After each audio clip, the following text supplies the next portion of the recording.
साल की कुर्बानी कब से है, उसकी तारीख़ क्या है।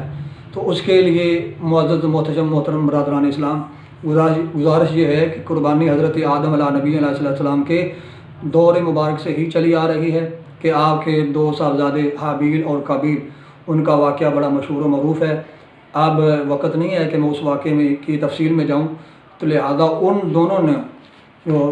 अपने अपने कुर्बानियाँ पेश की थी, एक ने जानवर पेश किया था और एक ने गल्ला यानी कि गंदम जो पेश की थी। तो जिसने जानवर पेश किया था उसकी वो कबूल हो गई, तो इस सिलसिले में फिर वो पहला इंसान भी कत्ल हुआ। तो बहरहाल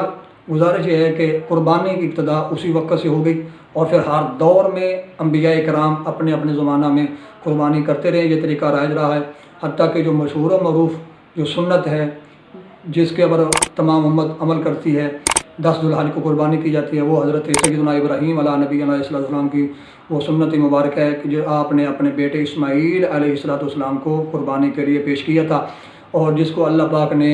एक फ़िदिया अज़ीम फ़िदिया देकर महफूज फरमा लिया था और हज़रत इस्माईल अलैहिस्सलाम को बचा लिया था। तो इसी तरह फिर हर दौर में अंबिया कराम करते रहता कि हमारे प्यारे नबी सल्लल्लाहु अलैहि वसल्लम के वालिद गिरामी उनकी कुर्बानी भी पेश की गई, हज़रत सय्यदना अब्दुल्ला की रज़ी अल्लाह तआला अन्हु की। तो आपकी कुर्बानी भी 100 ऊँट फ़िदिये में दिए गए और आपको बचा लिया गया, क्योंकि नबी पाक सल्लल्लाहु अलैहि वसल्लम का ज़ुहूर मकसूद था। और इसी तरह फिर हज़ूर नबी करीम सल्लल्लाहु अलैहि वसल्लम अपनी हयात मुबारका में भी कुर्बानी करते रहे हैं और आपने उम्मत को भी हुक्म दिया।